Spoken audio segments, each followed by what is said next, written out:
Hello मित्रों, अमन education YouTube channel में आपका हार्दिक स्वागत है। आज की क्लास में हम महाजनपदों के बारे में पढ़ेंगे। महाजनपदों से लगभग सभी एग्ज़ामों में क्वेश्चन पूछे जाते हैं। महाजनपदों की राजधानी पूछ ली जाती हैं या मिलान वाले क्वेश्चन पूछ लिए जाते हैं। महाजनपद है ये भारत में 6ठी शताब्दी ईसा पूर्व अनेक शक्तिशाली राज्यों की स्थापना हुई थी और उन्हें ही महाजनपदों के नाम से जाना जाता था। महाजनपदों के वर्णन की बात की जाए तो महाजनपदों का वर्णन बौद्ध ग्रंथ अंगुत्तर निकाय और जैन ग्रंथ भगवती सूत्र में मिलता है। महाजनपदों की संख्या 16 थी। आज की क्लास में हम 16 महाजनपद और उन 16 महाजनपदों की राजधानी और वर्तमान क्षेत्र के बारे में चर्चा करेंगे। 16 महाजनपदों में से 2 महाजनपदों का विस्तार भारत से बाहर तक था। एक तो है कंबोज और एक है गांधार। इन 2 जनपदों का विस्तार भारत से बाहर तक था। चलो हम पढ़ते हैं महाजनपदों को क्रम वाइज। पहला जनपद है अंग। अंग की राजधानी चंपा थी और अंग के वर्तमान क्षेत्र की बात की जाए तो बिहार के मुंगेर व भागलपुर जिलों का जो क्षेत्र है वर्तमान में वो अंग जनपद के अंतर्गत आता था और इसकी राजधानी चंपा थी। और बाद में आता है मगध। मगध की राजधानी राजगृह, गिरिवज या पाटलिपुत्र थी और इसके मगध के वर्तमान क्षेत्र की बात की जाए तो वर्तमान क्षेत्र बिहार के पटना व गया जिलों का जो क्षेत्र है वो मगध जनपदों के अंतर्गत आता था। उसके बाद में है काशी। काशी की राजधानी वाराणसी थी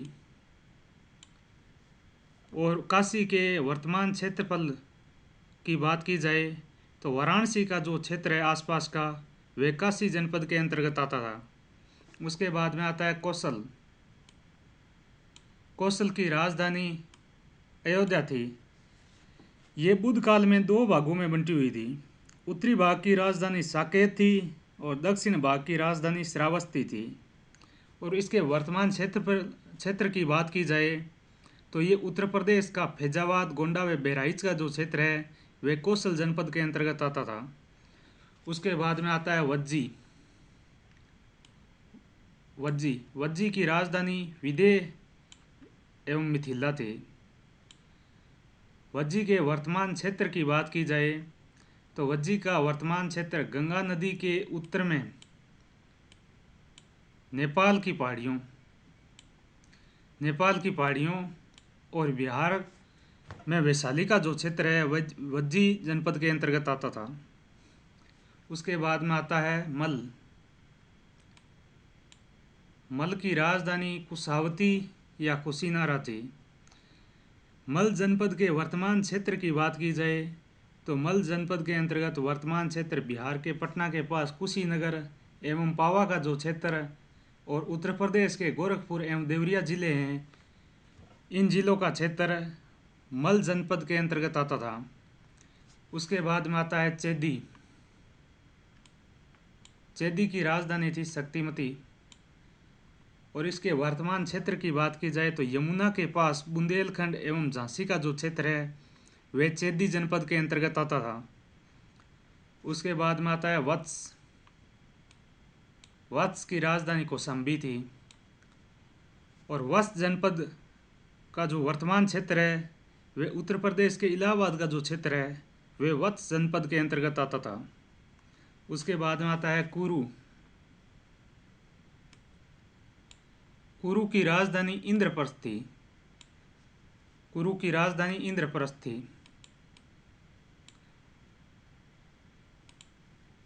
और इसके कुरु के वर्तमान क्षेत्रफल की बात की जाए, वर्तमान क्षेत्र की बात की जाए तो गाजियाबाद के आसपास दिल्ली और मेरठ का जो क्षेत्र है वह कुरु जनपद के अंतर्गत आता था। कुरु की राजधानी इंद्रप्रस्थ और वर्तमान क्षेत्र है ये गाजियाबाद के आसपास दिल्ली और मेरठ का जो क्षेत्र है वह कुरु जनपद के अंतर्गत आता था। उसके बाद में है पांचाल। पांचाल की 2 राजधानियाँ थी। उत्तरी पांचाल की राजधानी अहिस्तर थी और दक्षिण पांचाल की राजधानी कांपिल्य थी।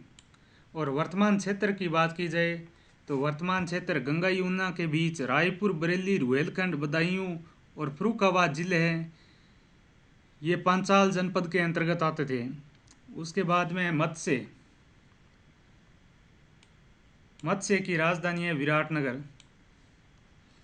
मत्स्य की राजधानी विराटनगर थी और राजस्थान का अलवर, भरतपुर और जयपुर जिलों का जो क्षेत्र है वह मत्स्य जनपद के अंतर्गत आता था। मत्स्य जनपद का विस्तार राजस्थान के अंदर था। और उसके बाद में आता है सूरसेन। सूरसेन है, इसकी राजधानी मथुरा थी। सूरसेन की राजधानी मथुरा थी। और इसके वर्तमान क्षेत्र की बात की जाए तो उत्तर प्रदेश का जो वृंदावन के आसपास और मथुरा का जो क्षेत्र है वर्तमान में वह सूरसेन जनपद के अंतर्गत आता था। उसके बाद में आता है अस्मक। अस्मक की राजधानी पोतन या पाटेली थी। अस्मक की राजधानी पोतन या पाटेली थी। और अस्मक जनपद के वर्तमान क्षेत्र की बात की जाए तो अस्मक जनपद के अंतर्गत दक्षिण में गोदावरी नदी के तट पर दोनों तरफ जो फैला हुआ क्षेत्र है वह अस्मक जनपद के अंतर्गत आता था। वर्तमान में दक्षिण में गोदावरी नदी के तट पर जो दोनों तरफ फैला हुआ क्षेत्र है वह अस्मक जनपद के अंतर्गत आता था। उसके बाद में आती है अवंती। अवंती की दो राजधानियां थी। उत्तरी अवंती की राजधानी उज्जैनी और दक्षिण अवंती की राजधानी महिष्मती थी। दक्षिण अवंती की राजधानी महिष्मती। और अवंती के वर्तमान क्षेत्र की बात की जाए तो अवंती जनपद के अंतर्गत मध्य प्रदेश में नर्मदा घाटी और उज्जैन का जो क्षेत्र है वे अवंती जनपद के अंतर्गत आता था। उसके बाद में आता है गांधार। गांधार की राजधानी तक्षशिला थी। इसका विस्तार भारत से बाहर तक था और इसके अंतर्गत कश्मीर घाटी, तक्षशिला और पूर्वी अफगानिस्तान का जो क्षेत्र था वह गांधार जनपद के अंतर्गत आता था। उसके बाद में कंबोज। कंबोज की राजधानी राजपुर या हाटक थी। और भारत में जम्मू कश्मीर, पाकिस्तान और जो अफगानिस्तान का क्षेत्र है वो कंबोज जनपद के अंतर्गत आता था। कंबोज की राजधानी हाटक या राजपुर थी। और इसके वर्तमान क्षेत्रफल की या क्षेत्र की बात की जाए तो भारत में जम्मू कश्मीर और पाकिस्तान एवं अफगानिस्तान तक फैला हुआ क्षेत्र था वह कंबोज जनपद के अंतर्गत आता था। महाजनपद है, ये लगभग सभी एग्जामों में महाजनपदों से क्वेश्चन पूछे जाते हैं। महाजनपदों की राजधानी पूछ ली जाती हैं या 4 महाजनपद दे दिए जाते हैं, उनमें एक महाजनपद की गलत राजधानी होती है, उसका चुनाव दे दिया जाता है गलत का, या मिलान वाले क्वेश्चन पूछ लिए जाते हैं जनपदों से। एक तरफ 4 जनपद दे दिए जाते हैं और एक तरफ 4 राजधानियां दे दी जाती है और उनका मिलान पूछ लिया जाता है। चलो एक बार और रिपीट करवाते हैं आपको जनपद। महाजनपदों की संख्या 16 थी।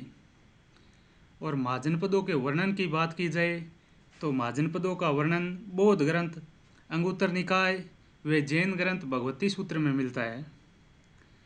बौद्ध ग्रंथ अंगुत्तर निकाय व जैन ग्रंथ भगवती सूत्र में मिलता है।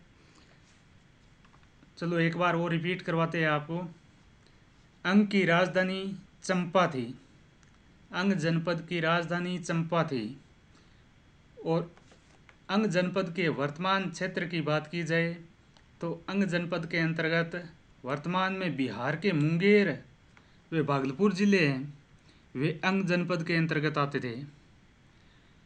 आप 3-4 बार रिपीट करोगे 16 जनपदों को और उनके वर्तमान क्षेत्रफल को तो आसानी से आपके याद हो जाएंगे और सभी एग्ज़ामों में 1 या 2 क्वेश्चन पूछे जाते हैं, वो आसानी से सही कर सकते हो। उसके बाद में आता है मगध। मगध की राजधानी थी गिरिवर्ज, राजगृह या पाटलिपुत्र। राजगृह, गिरिवर्ज या पाटलिपुत्र। और मगध जनपद के वर्तमान क्षेत्र की बात की जाए तो मगध जनपद के अंतर्गत बिहार के जो पटना व गया जिलों का जो क्षेत्र है वर्तमान में वह मगध जनपद के अंतर्गत आता था। उसके बाद में आता है काशी। काशी की राजधानी वाराणसी थी।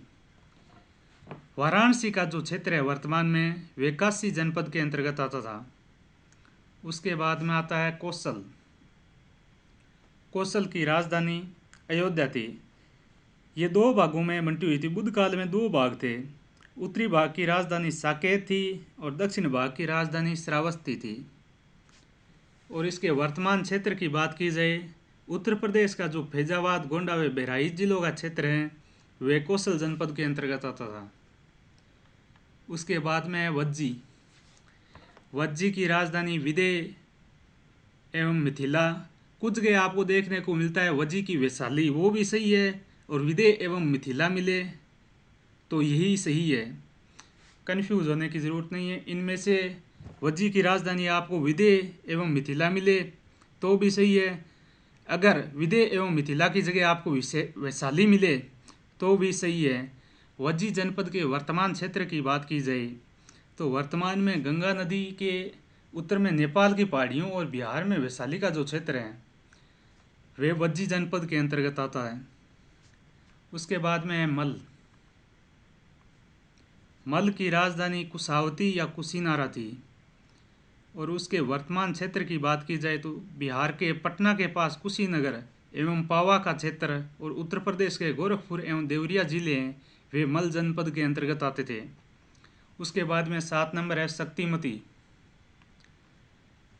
चेदी की राजधानी शक्तिमती थी।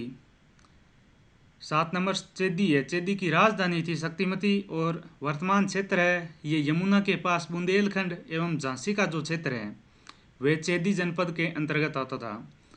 उसके बाद में 8 नंबर है वत्स। वत्स की राजधानी कौशाम्बी थी। और वर्तमान क्षेत्र है ये उत्तर प्रदेश के इलाहाबाद का जो क्षेत्र है वे वत्स जनपद के अंतर्गत आता था। उसके बाद में है कुरु। कुरु की राजधानी इंद्रप्रस्थ थी। और कुरु जनपद के अंतर्गत वर्तमान जो क्षेत्र है गाजियाबाद के आसपास और दिल्ली और मेरठ का जो क्षेत्र है वे कुरु जनपद के अंतर्गत आता था। उसके बाद में पांचाल। पांचाल की 2 राजधानियाँ थी। उत्तरी पांचाल की राजधानी अहिस्तर और दक्षिण पांचाल की राजधानी कंपिले थी। और पांचाल जनपद के अंतर्गत वर्तमान में गंगा और यमुना के बीच में रायपुर, बरेली, रुहेलखंड, बदायूं, फर्रुखाबाद जिलों का जो क्षेत्र है वे पांचाल जनपद के अंतर्गत आता था। उसके बाद में है मत्स्य। मत्स्य जनपद की राजधानी विराटनगर थी। और मत्स्य जनपद है इसका विस्तार राजस्थान में था। राजस्थान में अलवर जिला है, भरतपुर जिला है और जयपुर जिला है, ये मत्स्य जनपद के अंतर्गत आते थे। वर्तमान में राजस्थान में अलवर, भरतपुर और जयपुर जिलों का जो क्षेत्र है ये क्षेत्र मत्स्य जनपद के अंतर्गत आता था। और मत्स्य की राजधानी विराटनगर थी। उसके बाद में सूरसेन। सूरसेन की राजधानी मथुरा थी। और ये उत्तर प्रदेश में वृंदावन के आसपास मथुरा का जो क्षेत्र था वह ये सूरसेन मथुरा राजधानी थी इसके अंतर्गत आता था। सूरसेन जनपद के अंतर्गत वर्तमान में उत्तर प्रदेश में वृंदावन के आसपास मथुरा का जो क्षेत्र है ये सूरसेन जनपद के अंतर्गत आता था। और सूरसेन जनपद की राजधानी मथुरा थी। उसके बाद में आता है अस्मक। अस्मक की राजधानी पोतन या पाटेली थी।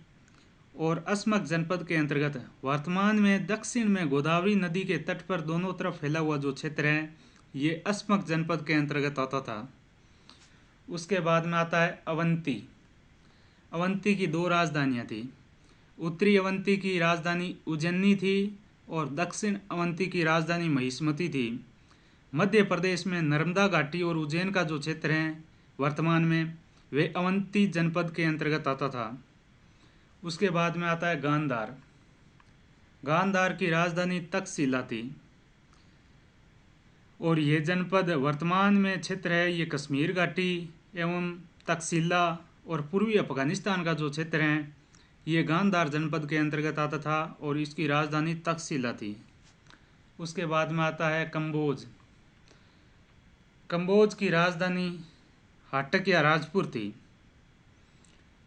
और इसके वर्तमान क्षेत्र की बात की जाए तो भारत में जम्मू कश्मीर और पाकिस्तान एवं अफगानिस्तान तक फैला हुआ जो क्षेत्र है वह कंबोज जनपद के अंतर्गत आता था। 16 महाजनपदों में से कंबोज और गांधार ये 2 जनपद है, इनका विस्तार भारत से बाहर तक था। कंबोज है और एक है गांधार। इन 2 जनपदों का विस्तार भारत से बाहर तक था। बाकी 14 महाजनपद है, इनका विस्तार जो वर्तमान में भारत का क्षेत्र है इसके अंतर्गत आता था। और 16 महाजनपद है, ये 2 प्रकार के राज्यों में बंटे हुए थे। एक तो था राजतंत्र और एक था गणतंत्र। ये 2 प्रकार में बंटे हुए थे, एक तो था राजतंत्र और एक था गणतंत्र। कौशल है, वत्स है, अवंती है और मगध है, ये उस समय सर्वाधिक शक्तिशाली राजतंत्र थे। और 6वीं शताब्दी ईसा पूर्व में गणतंत्रों का भी अस्तित्व था। गणतंत्रों में प्रमुख है कपिलवस्तु के शाक्य, सोंसुमारगिरी के भाग, अलकप के बुल्ली और केशपूत के कालाम, और रामग्राम के कोलिये, कुशीनरा के मल, पावा के मल, पिपलीवन के मोरे, वैशाली के लिच्छवी और मिथिला के विदेह। ये राजतंत्र और गणतंत्र थे। आज का वीडियो यहीं पर समाप्त करते हैं। दोस्तों, चैनल को सब्सक्राइब कीजिए ताकि जो भी नया वीडियो बने वे आप तक पहुंचे। वीडियो की जानकारी तुरंत पाने के लिए चैनल को सब्सक्राइब करने के बाद में नोटिफिकेशन ऑन कीजिए ताकि जो भी नया वीडियो बने उसका नोटिफिकेशन आप तक पहुंच जाए। और हमारे चैनल का नाम है अमन एजुकेशन। यूट्यूब चैनल अमन एजुकेशन यूट्यूब के अंतर्गत यूट्यूब के सर्च बॉक्स में आप टाइप कीजिए अमन एजुकेशन और सर्च कीजिए तो वहाँ पर आपको अमन एजुकेशन के नाम से चैनल मिलेगा। उसको ओपन करके सब्सक्राइब करने के बाद में नोटिफिकेशन ऑन कीजिए ताकि जो भी हम नया वीडियो बनाएं वो आप तक पहुंच जाए। दोस्तों, महाजनपदों को आप 2-3 बार और पढ़ोगे तो आसानी से याद कर सकते हो। आज का वीडियो यहीं पर समाप्त करते हैं। धन्यवाद दोस्तों।